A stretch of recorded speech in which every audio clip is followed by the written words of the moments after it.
Ya, ini saya tanya Ketua Bawaslu. Teman-teman yang dihadirkan di sini sudah di briefing ini untuk menjelaskan perkara yang kita persoalkan adalah dalam perkara Pilpres, satu. Yang kedua, mereaksi permohonan, dalil-dalil permohonan. Ditambah juga permintaannya Prof. Eni dan Prof. Saldi. Itu enggak? Teman-teman yang dihadirkan sini. Kalau cuma data-data begini kan kita jadi malah pusing enggak fokus ke arah apa yang dipersengketakan. Gimana Pak Ketua? Izin yang mulia. Yang kami sampaikan adalah mengenai tadi pertanyaan dari Prof. Eni mengenai siaran pers Bawaslu yang kemudian juga menjadi dalil salah satu dari para pemohon. Ini kami sampaikan bagaimana si Waslu itu bekerja, dan kemudian yang kedua adalah bagaimana proses dari provinsi itu masuk datanya ke pusat. Ini yang kami gambarkan pada dua saksi ini yang mulia.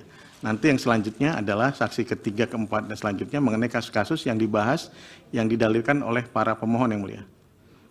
Kasus-kasus misalnya di DKI Jakarta, masalah abdesi, masalah itu akan kami sampaikan pada... Bisa ya nanti disampaikan saksinya ya.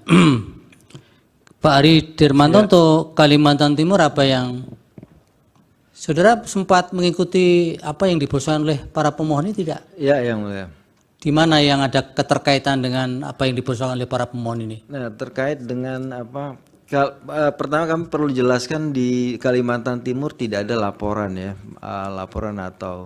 laporan dari pemohon pasangan nomor urut 1 ataupun 3 ya, terkait dugaan pelanggaran di pemilu di Kalimantan Timur. Tapi kenapa Bapak dirandomkan untuk memberikan keterangan? Nah, ini terkait dengan dalil siaran pers yang muncul di salah satu pemohon.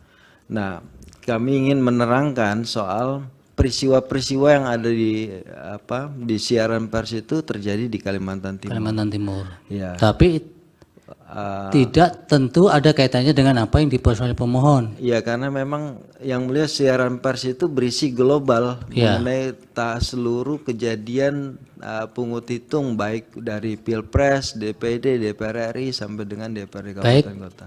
Kalau begitu Pak Ketua, Pak Rahmat, mana yang berkaitan dengan yang dipersoalkan pemohon dari mana saja nih supaya kita utamakan?